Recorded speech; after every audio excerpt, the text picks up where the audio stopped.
សូមស្នេហាតំក្បែរភ្នំក្រមុំពេញវ័យរូបអូនណាជាស្រីបកកុំប្រាថ្នា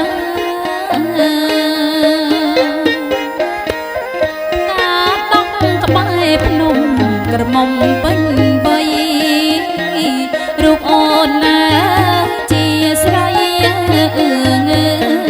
បកកុំ